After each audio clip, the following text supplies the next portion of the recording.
আউযুবিল্লাহি মিনাশ শাইতানির রাজিম বিসমিল্লাহির রহমানির রহিম রব্বি জিদনি ইলমা রব্বি জিদনি ইলমা রব্বি জিদনি ইলমা রব্বিশরাহ লি সাদরি ওয়া ইয়াসসির লি আমরি ওয়াহলুল উকদাতাম মিন লিসানি ইয়াফকাহু কাওলি। আমরা গতকালকে মানব পাচার ও অভিবাসী চোরাচালান দমন আইন 2026 শেষ করলাম। আজকে আমরা কিছু প্রশ্ন আলোচনা করব। তো আপনারা মানসিকভাবে প্রস্তুতি নেন, যাকে যেই আইন থেকে যেই প্রশ্ন করা হোক আপনি সেই আইনটা ধরবেন এবং উত্তর করবেন ইনশাল্লাহ। আমাদের এটা পরীক্ষার একটা প্রস্তুতি ধরেন, কারণ পরীক্ষার হলে তো কোন প্রশ্ন আসবে কেউ তো বলতে পারে না। এই জন্য মনে করেন যে আপনি এখন পরীক্ষার হলে পরীক্ষা দিচ্ছেন, আপনি কিভাবে সেটা উত্তর করবেন সেটা আপনি প্রস্তুত হন। তাহলে প্রথম প্রশ্ন করে হচ্ছে রেদওয়ানুল কারিমকে। রেদওয়ানুল কারিমের জন্য প্রশ্ন হচ্ছে, জনসাধারণ ফৌজদারি কার্যবিধি আইনের 44-45 ধারায় সংবাদ দিতে বাধ্য। এখন এই 44-45 ধারায় সংবাদ দিতে বাধ্য, তার এলাকার মধ্যে একটা ডাকাতির অপরাধ সংগঠিত হয়েছে, সে সংবাদ দেয় নাই, সেই ক্ষেত্রে তার অপরাধ কি? Penal code 176। নুরুল ভাই।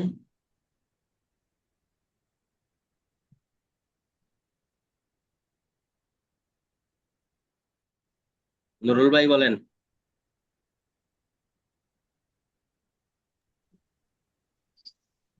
হচ্ছে স্যার 177 হবে স্যার। সেন্টু মিয়া। স্যার কত দ্বারা? জনসাধারণ পেনাল কোড 176 চয়ন। Penal code 176 sir. চয়ন।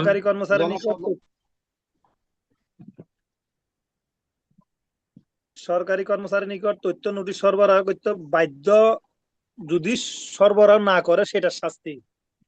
আপনাদের 3 জনের উত্তরে ভুল। এটা হবে দণ্ডবিধি আইনের 202 ধারা।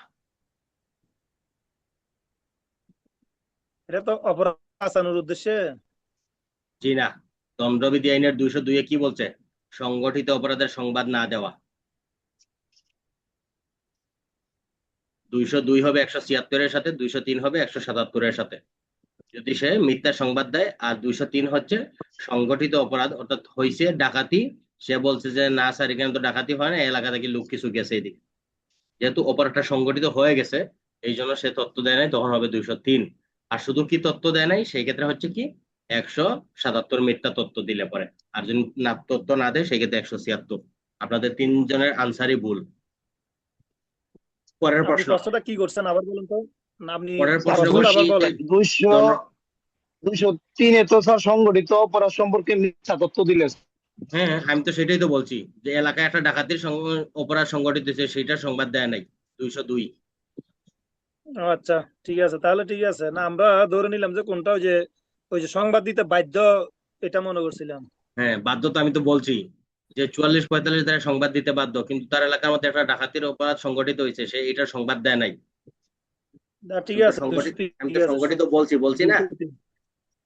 ওই যে সংগঠিত অপরাধ সম্পর্কে মিথ্যা সংবাদ দেওয়ার ইয়াটা আর কি। সংবাদ দেয় নাই 202, আর মিথ্যা সংবাদ দিলে 203। শেষ। আপনাদের 5 মার্কের মধ্যে 5 মার্ক কাটা। পরের প্রশ্ন।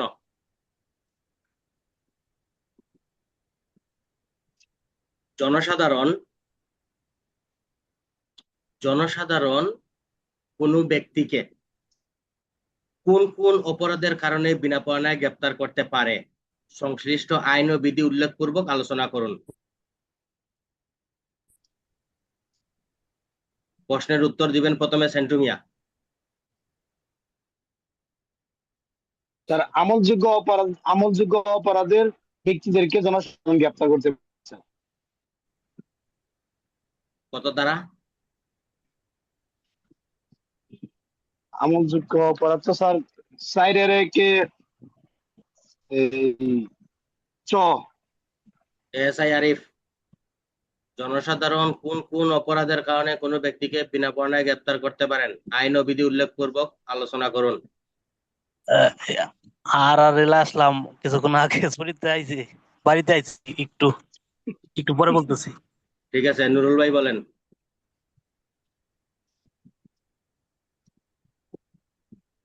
স্যার 59 ধারা আর ক্ষেত্রগুলা হচ্ছে বলেন। অস্ত্রায়নের ধারা ধারা হ্যাঁ, স্যার স্যার ক্ষেত্রগুলা বলেন, কোন কোন ক্ষেত্রে বিনা বর্ণায় গ্রেপ্তার করতে পারে জনসাধারণ?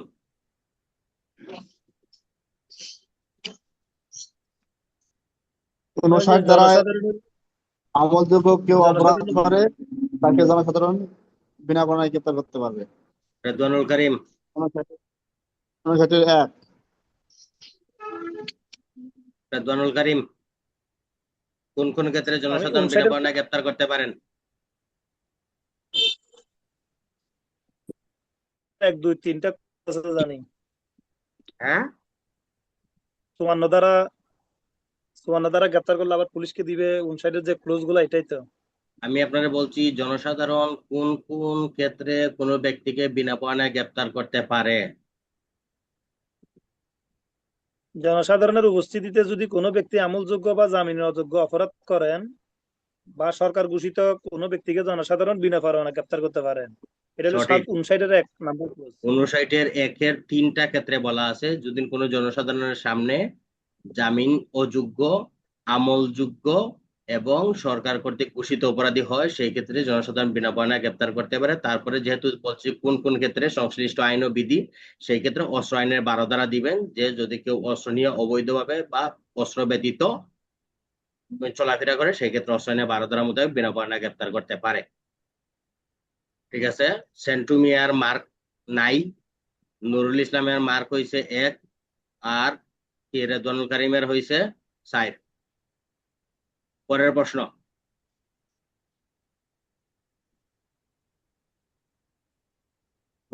বেআইনি সমাবেশ বলতে কি বুঝেন? বেআইনি সমাবেশ বলতে কি বুঝেন? রাশেদুল, আপনার জন্য প্রশ্ন, বেআইনি সমাবেশ বলতে কি বুঝেন? ওয়ালাইকুম আসসালাম।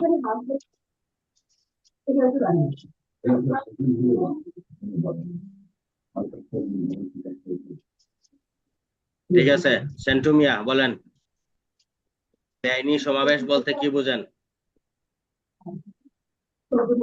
আড়াই মার্কের প্রশ্ন। এই যে 5 বা ততোধিক ব্যক্তি একই উদ্দেশ্যে সিদ্ধিকল্পে অপরাধমূলক বল প্রয়োগ, হুমকি, ভয়ভীতি প্রদর্শন করে সরকারি কর্মচারীকে আইনসঙ্গত কাজ থেকে বিরত রাখে বা রাখার চেষ্টা করে, বা অন্য কোনো ব্যক্তিকে তার ন্যায়সঙ্গত কাজ হতে বিরত রাখে বা রাখার চেষ্টা করে, বা জনসাধারণের চলাচলের রাস্তায় প্রতিবন্ধকতা সৃষ্টি করাকে বেআইনি সমাবেশ বলে। 141 শাস্তি, 143, 142 বেআইনি সমাবেশের সদস্য হওয়া, 144 মারাত্মক অস্ত্রসজ্জা সজ্জিত হওয়া। আমি আপনার এত কিছু জানতে চাইছি না, পরীক্ষার হলে এই জন্যই আপনার মার্ক কাটা যায়। আপনারা আমি শুধু জানতে চাইছি বেআইনি সমাবেশ বলতে কি বুঝেন, পরে আমি উত্তর দিচ্ছি। সেন্টু মিয়া বলেন, বেআইনি সমাবেশ বলতে কি বুঝেন?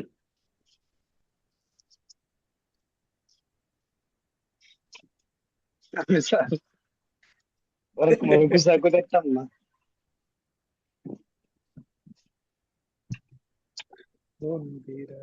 বলেন বলেন। ওই যে রেদওয়ান বাজিরা কইলো যে ওই একবার তো দুই ব্যক্তি এই না, সরকারি 5 কোনো বা ততোধিক। পাঁচ বছর কোনো আচ্ছা, ব্যক্তি রাশেদ, বেআইনি রাশেদ সমাবেশ কি মেসেজ 2 দিচ্ছে? বা মেসেজগুলো ততোধিক তো হলে আমি না পড়তে চলে। পারতেছি না।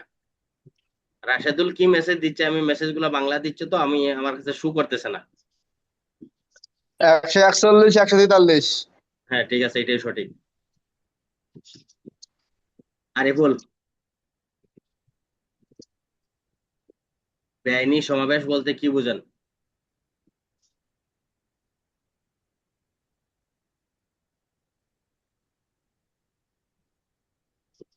আমি তো মিউট না, আনমিউট নাই। এসআই আরিফও কি লেখছে বাংলা বুঝতেছি না, আমার কেউ জুমে ঢোকা লাগবে নাকি?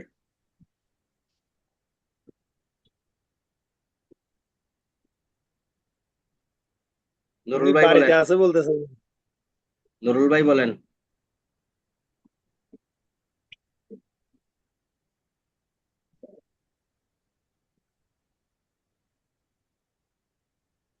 আমি যে সংখ্যাটা বলছি এটা কিন্তু আমার নোট থেকে বলছি স্যার। এখন আমি আমার মতো করে বলছি, আমার নোট যেটা।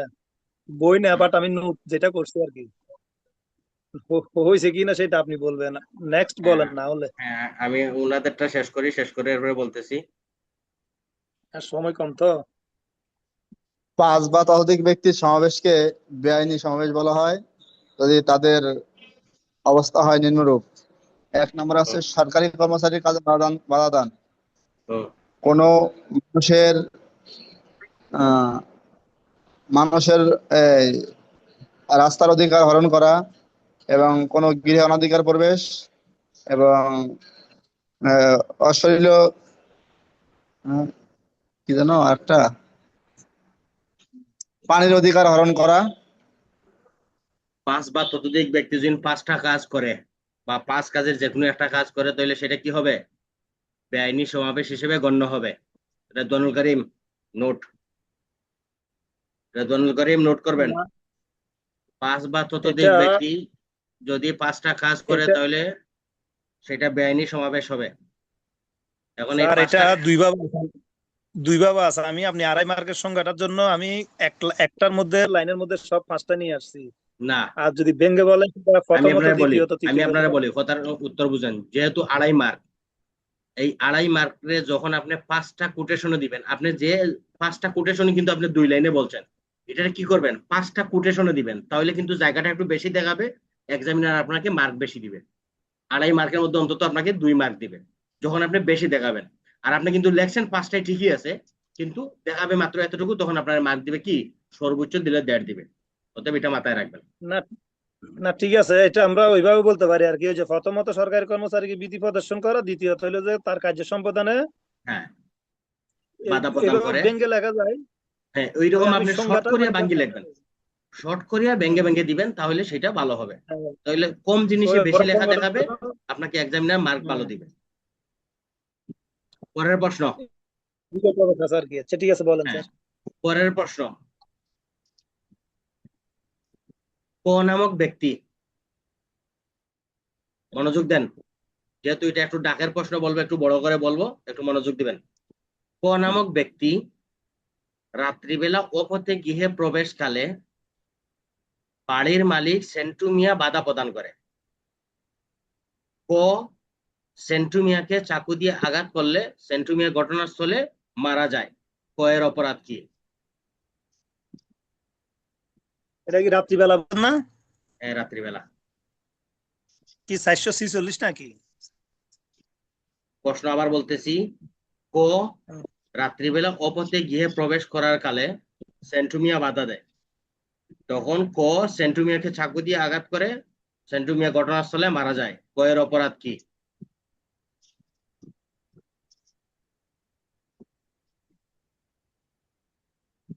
কত ধারার প্রশ্ন?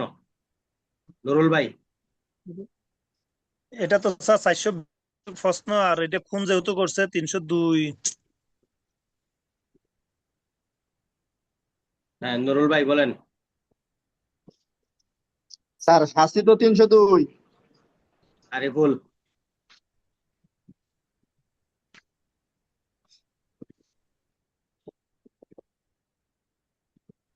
সেন্টু মিয়া।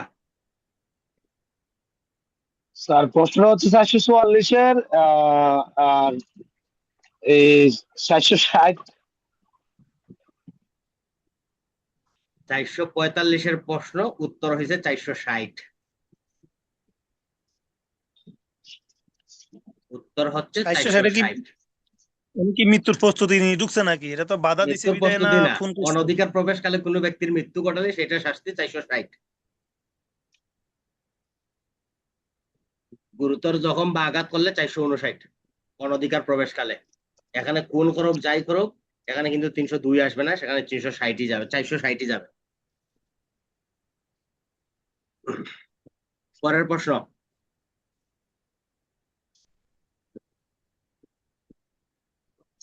নুরুল ইসলাম। নুরুল ইসলাম সেন্টু মিয়াকে উত্ত্যক্ত করে। নুরুল ইসলাম সেন্টু মিয়াকে উত্ত্যক্ত করে। নুরুল ইসলামের উত্ত্যক্তের ফলে সেন্টু মিয়া রাগান্বিত হয়ে পাশে থাকা রড দিয়ে নুরুল ইসলামকে আঘাত করে। আঘাতের ফলে ঘটনাস্থলে নুরুল ইসলামের মৃত্যু হয়, সেন্টু মিয়ার অপরাধ কি? 304। কিভাবে? এটা কি অবহেলা ছিল নাকি? আমি তো জানি না না, আমি সরি, এটা প্রশ্ন তো দিচ্ছি, আপনি উত্তর দিবেন। আপনি যে দ্বারা দিচ্ছেন সেটার এগেনস্টে আপনি রেফারেন্স দিবেন।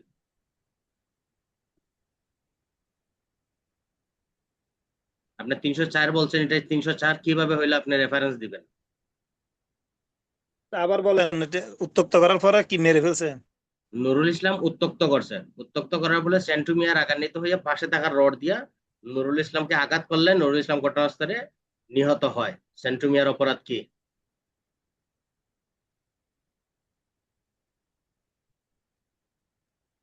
স্যার শাস্তি 304, স্যার অপরাধমূলক নরহত্যা। শাস্তি 304। এখন এটা হুম 304 আপনি কিভাবে নিলেন সেটা তো আমার বলতে হবে না? স্যার ওই যে সেন্টু মিয়া যে এই নুরুল ইসলামকে উত্ত্যক্ত করলো, হুম এই নুরুল ইসলাম যে আপনাকে এই বুঝাইতে ইয়ে পারতেছি হয়ে না। আকস্মিক ভাবে যে তাকে বাড়ি দিছে, এই জন্য এটা এটা হচ্ছে তার কোনো পূর্ব 300 ধারার পূর্ব প্রথম পরিকল্পনা ছিল ব্যতিক্রম। না। 300 ধারার প্রথম ব্যতিক্রম যে নুরুল ইসলাম উত্ত্যক্ত করছে সেন্টু মিয়াকে। নুরুল ইসলামের উত্ত্যক্তের ফলে সেন্টু মিয়া রাগান্বিত হয়ে নুরুল ইসলামকে আঘাত করছে, আঘাতের ফলে নুরুল ইসলাম মারা গেছে। অর্থাৎ দণ্ডবিধি আইনের 300 ধারার প্রথম ব্যতিক্রম মোতাবেক উত্ত্যক্তকারীকে যদি হত্যা করে তাহলে সেটা খুন না হয় দণ্ডার্হ নরহত্যা, 304 ধারা মোতাবেক তার শাস্তি হবে। এটা ওইটা যে 60টা খুনের 60টা ব্যতিক্রমের একটা ব্যতিক্রম। 5টা ব্যতিক্রম। সরি সরি, 5টা ব্যতিক্রম, ওই রিভিশন নাই তো। ঠিক আছে, 360 ধরতে পারছি স্যার। ওই যে 360 ধরতে পারছেন, কিন্তু এটা তো আপনি 304 নিতে হবে। নেওয়ার মতো তো আপনার এই যে 300 দ্বারা রেফারেন্স না গাইলে তো 304 যাওয়ার সুযোগ নাই।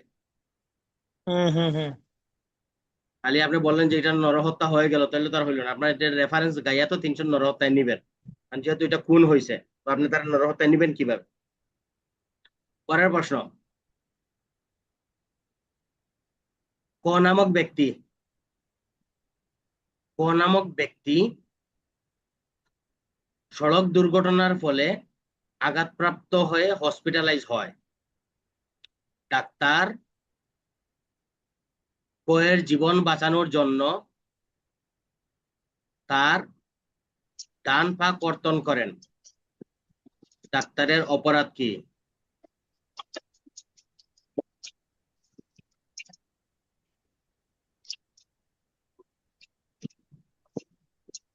এটা 92 হবে নাকি স্যার? সৎ বিশ্বাসে সম্মতি ছাড়া সৎ বিশ্বাস উপকার করতে গিয়ে ক্ষতির সম্ভাবনা, এ অপরাধ হবে না? আপনি যেই দ্বারা বলবেন সেই দ্বারা রেফারেন্স দিবেন। এটা হচ্ছে যে সম্মতি, আচ্ছা এটা তো সম্মতি ছাড়া সৎ বিশ্বাস উপকার করতে গেছে ডাক্তার, সেটাই তো রেফারেন্স। তাহলে কত দ্বারা? 92, ওই যে ব্যতিক্রম। 92 দ্বারা। ঠিক আছে, সঠিক। হুম সঠিক। পরের প্রশ্ন, ক নামক মহিলা 4 মাসের গর্ভবতী। ক নামক মহিলা 4 মাসের গর্ভবতী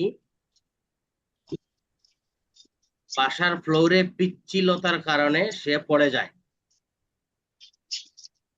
পড়ে যাওয়ার পরে সে তার পেটে ব্যথা অনুভব করে।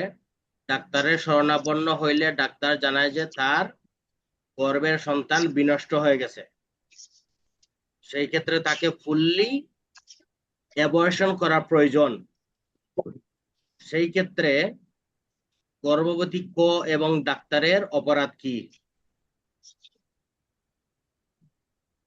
And ডাক্তার কি নারীর সম্মতি নিছে নাকি? সম্মতি তো নেয় নাই স্যার।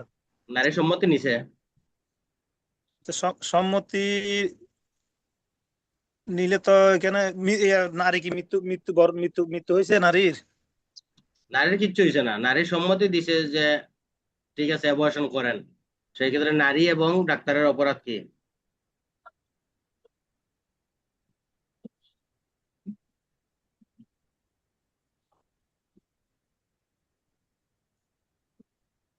স্যার কারোই অপরাধ হবে না। 312 হচ্ছে নারীর অপরাধ হবে না।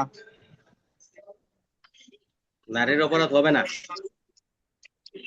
এখানে নারীর অপরাধ অপরাধ হবে না, ডাক্তারের অপরাধ হবে না। 314, 314, 304 খ 91। আরিফুল বলছে 91, সেন্টু মিয়া বলছে 360, 314, 391। রেদওয়ানুল করিম কি বলবা? 91 আমি একান্ত অপরাধ। 91, হ্যাঁ 91 তো হচ্ছে যে কাজ করতে গিয়ে ক্ষতির সম্ভাবনা বেশি থাকে সেই কাজ তো করা যাবে নাই বলছে।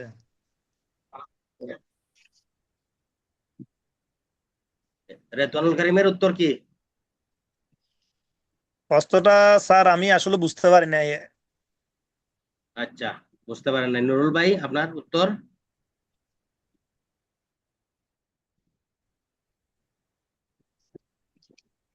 91 তো স্বতন্ত্র ধারা অপরাধ বলে গণ্য হবে না, যে সম্মতি দুজনে দিছে। আর যে 304 তো হচ্ছে গিয়া 304 খতে তো হচ্ছে গিয়া হলে গিয়া এই এই মানে আকস্মিক মানে ভাবে যেটা যাক, ঘটে যায় কি আর। হ্যাঁ বুঝছে, আপনারা বুঝছেন, আমি বুঝছি। যারা উত্তর 91, 360, 312, 314 দিয়েছেন সব উত্তর ভুল। উত্তর হবে 88। শুধু 88। উত্তর হবে 88। কারণ কি, প্রশ্নের মধ্যেই বলা আছে মহিলা পিচ্ছিলতার কারণে পড়ে গেছে, পড়িয়ে তার গর্ভের সন্তান বিনষ্ট হয়েছে। এখন গর্ভের সন্তান বিনষ্ট হয়েছে, এটা পুরোপুরি এখন অ্যাবর্শন করা প্রয়োজন। তখন ডাক্তারে মহিলার অনুমতি নিছে, মহিলা জীবন বাঁচানোর জন্য সেও অনুমতি দিছে, ডাক্তারও মহিলার জীবন বাঁচানোর জন্য অ্যাবর্শন করছে। মানে এখন গর্ভের যে অ্যাবর্শনের যে করছে, বাচ্চাটা তো হালকা ব্লিডিং হইয়া বাচ্চাটা নষ্ট হয়ে গেছে। এখন বাকি যেটা অংশে পেটের ভিতরে আছে সেটা তো বাইর করতে হবে। সেই ক্ষেত্রে যেহেতু মহিলাও সম্মতি দিছে তার জীবন বাঁচানোর জন্য, ডাক্তারও মহিলাকে বাঁচানোর জন্য করছে, অতএব 88 ধারা মোতাবেক কারোরই অপরাধ হবে না। মানে সম্মতি সহকারে উপকার করতে গিয়ে ক্ষতি হলে অপরাধ হবে না।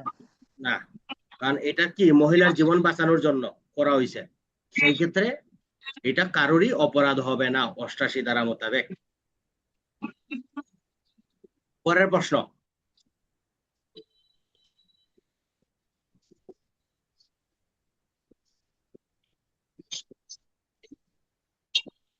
গ নামক মহিলা, গ নামক মহিলা রাস্তা দিয়ে যাওয়ার সময় আরিফুল নামক ব্যক্তি,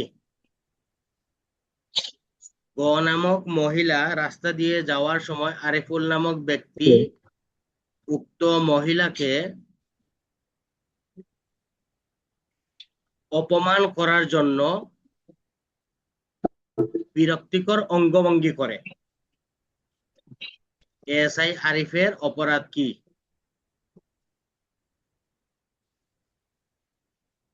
নারী শিশু সাইরে 3 নাকি স্যার? নারী শিশু সাইরে 3। নুরুল ভাই?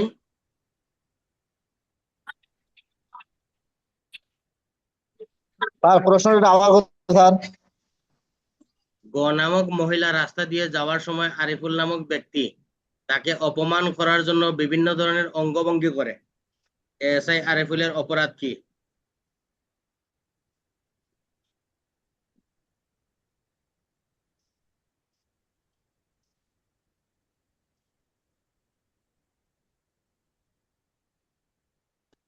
আরিফের উত্তর সঠিক, 354, দণ্ডবিধি আইনের 354।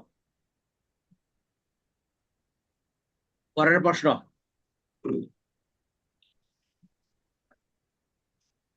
সেন্টু মিয়া, সেন্টু মিয়া লাইসেন্স প্রাপ্ত অস্ত্র ব্যবসায়ী।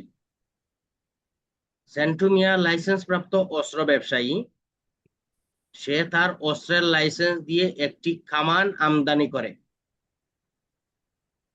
সেন্টু মিয়ার অপরাধ কি?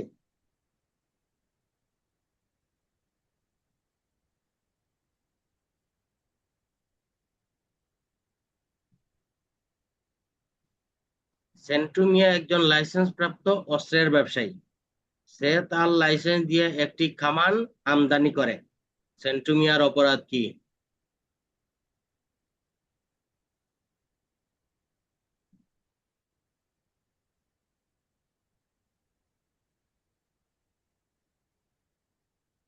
রেদওয়ানুল করিম?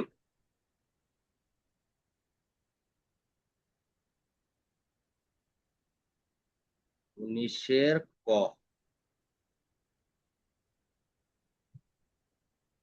নুরুল ভাই, এটা তো শাস্তির কথা বলতেছে, স্পেসিফিক ধারা ধরতে হবে। বলেন সে কোন ধারার শর্ত লঙ্ঘন করছে, কোন ধারায় তার শাস্তি হবে সেটা বলবেন না?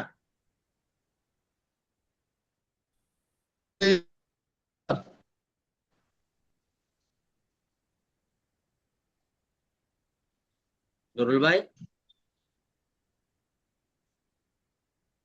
স্যার 19 এবং দুইটাই দেবো স্যার। রেদওয়ান,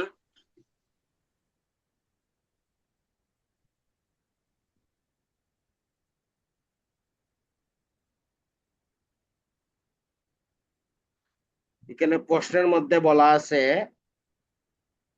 সে লাইসেন্স প্রাপ্ত অস্ত্রের ব্যবসায়ী, এখন সে যদি, যেহেতু 6 ধারায় তার অস্ত্রের লাইসেন্স আছে, সে অস্ত্র আমদানি রপ্তানি করতে পারে। এখন সে যদি ব্যক্তিগতভাবে ব্যবহারের জন্য কামান আমদানি করিয়া থাকে, সেই ক্ষেত্রে তার শাস্তি হবে 19-এর গ, যেটা হয় 19-এর গ, শর্ট হাইফেন কটা না, 19-এর গ যে, সেটার শাস্তি হবে তার। আর যদি সে ব্যবসায়িক কাজে সরকারের জন্য বা কোনো প্রতিষ্ঠানের জন্য ক্রয় করে থাকে, সেই ক্ষেত্রে তার অপরাধ হবে না। 6 ধারাতে বলা আছে অস্ত্র আমদানি রপ্তানি সে করতে পারবে, তবে সেগুলা কামান গোলাবারুদ সেগুলা করতে ব্যক্তিগতভাবে করা যাবে না। এখন এখানে আপনার প্রশ্নের মধ্যেই দেওয়া আছে যে আপনি এখানে দুইটা পার্ট করতে হবে। যদি সে ব্যক্তিগতভাবে আনিয়ে তাকে ব্যক্তিগত ব্যবহারের জন্য কামান আনে, সেই ক্ষেত্রে তার শাস্তি হবে 19-এর গ যেটা হয় সেটা। আর যদি সে কোনো প্রতিষ্ঠানের জন্য নিয়ে আসে বা সরকারের জন্য নিয়ে আসে, সেই ক্ষেত্রে তার শাস্তি হবে না। পরের প্রশ্ন,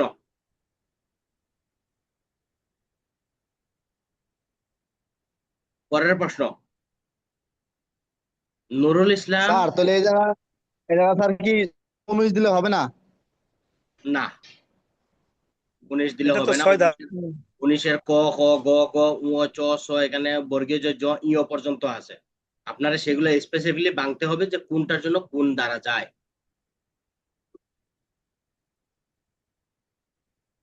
পরের প্রশ্ন, এএসআই আরিফুল একজন পেশাদার ড্রাইভার। সে তার হালকা ড্রাইভিং লাইসেন্স দিয়ে 35 সিটের একটি বাস চালনা করে। এএসআই আরিফুলের অপরাধ কি?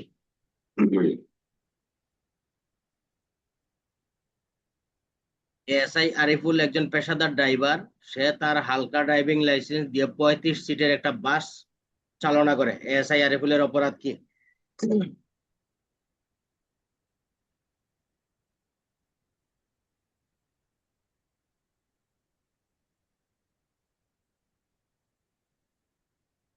নুরুল ভাই বলেন।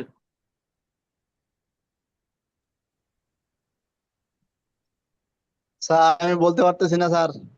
সেন্টু মিয়া,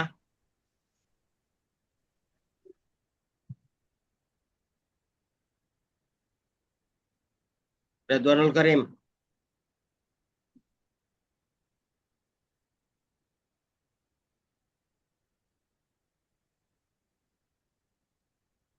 মনে হয় স্যার সবাই খুঁজতেছে। খুঁজবেন। 4 ধারাতে বলা আছে যে এক শ্রেণীর ড্রাইভিং লাইসেন্স দিয়ে অন্য শ্রেণীর গাড়ি চালানো যাবে না। আমি 35 সিট কি জন্য বললাম? হালকা গাড়ি 14 সিট পর্যন্ত সে ড্রাইভার করতে পারে, হালকা গাড়ির লাইসেন্স দিয়ে সে 14 সিট পর্যন্ত ড্রাইভিং করতে পারে। আর 35 সিট পর্যন্ত সেটা হচ্ছে মাঝারি লাইসেন্স, আর 35 সিটের বেশি সেটা হচ্ছে ভারী লাইসেন্সধারী হইতে হবে। অতএব সে কি করছে, হালকা লাইসেন্স দিয়ে মাঝারি গাড়ি চালাইছে, অতএব 4 ধারার শর্ত লঙ্ঘন করিয়া সে 66 ধারায় অপরাধ করছে। পরীক্ষার হলের প্রশ্ন এগুলা ধরে রাখেন। পরের প্রশ্ন,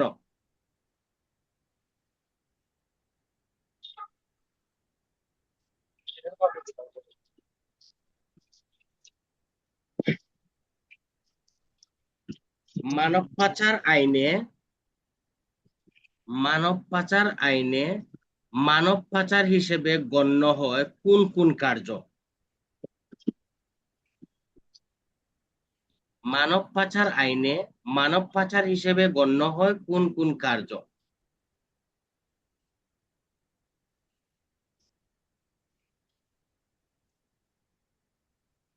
রেদওয়ান? মানব পাচারে 2-20 দ্বারা শোষণের ইয়াগুলা নাকি 10-11টা? ওইটা তো হচ্ছে শোষণ। মানব পাচার আইনে কোন কোন কার্য মানব পাচার হিসেবে গণ্য হয়?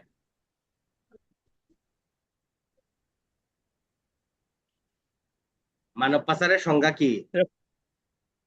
প্রশ্ন দেখতে পারি নাই, মানব কি সংজ্ঞা বলতেছেন নাকি না? মানব পাচারের সংজ্ঞা কি? মানব পাচারের সংজ্ঞা তো হচ্ছে যে ওই ভয়ভীতি প্রদর্শন করে বল প্রয়োগ অসাহিত কাজে লাগিয়ে, এটা আর কি। এইগুলা যদি কাজ ওই যে করে যখন তার এক স্থান থেকে অন্য স্থানে স্থানান্তর করে তখন তো সেটা মানব পাচার হয় নাকি?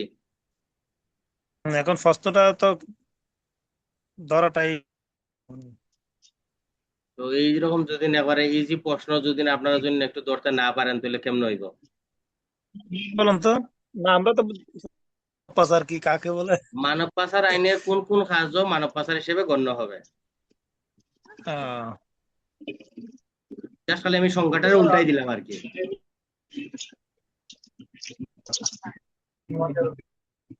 সেন্টু মিয়া কি বোঝা যায়? সিসা শুনতা সিসা ওই ডিউটি লেগে তো। ঠিক আছে, পরের প্রশ্ন। মানব পাচার আইনে যদি কেউ তার জায়গা জমি সম্পত্তি ব্যবহার করার অনুমতি দেয় সেই ক্ষেত্রে তার শাস্তি কি?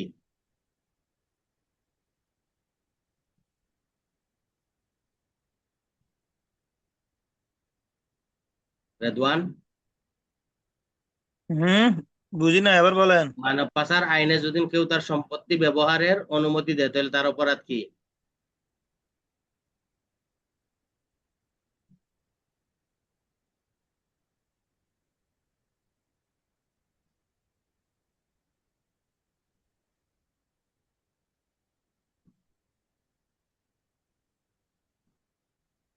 মানব পাচার আইনে যদি কেউ তার সম্পত্তি ব্যবহারের অনুমতি দেয় তাহলে তার অপরাধ কি?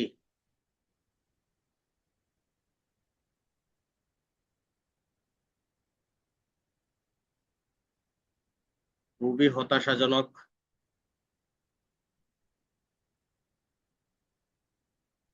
রেদওয়ান? খুবই হতাশাজনক। আর দ্বারা মানব পাচার আইনে আর দ্বারা। আর দ্বারা তো দলিলও আছে এই জন্য। তো আপনাকে যে দলিল দিতে হবে এমন কোনো কথা আছে নাকি? আপনারা বললাম যে সম্পত্তি ব্যবহারের অনুমতি দেয়, তো একটা দিলে একটা যে দিতে হবে এমন কোনো কথা আছে? বলতেছি না যে দলিল সহ। ঠিক আছে, সময় শেষ। সবাই ভালো থাকেন, সুস্থ থাকেন। আগামীকালকে থেকে ফৌজদারি ক্লাস শুরু হবে, সবাই যথাসময়ে অ্যাটেন্ড হবেন ইনশাল্লাহ। এবারে নতুন ভাবে ফৌজদারি কার্যবিধি আগামীকালকে থেকে শুরু হবে, সবাই হাজির থাকার চেষ্টা করবেন। আসসালামু আলাইকুম।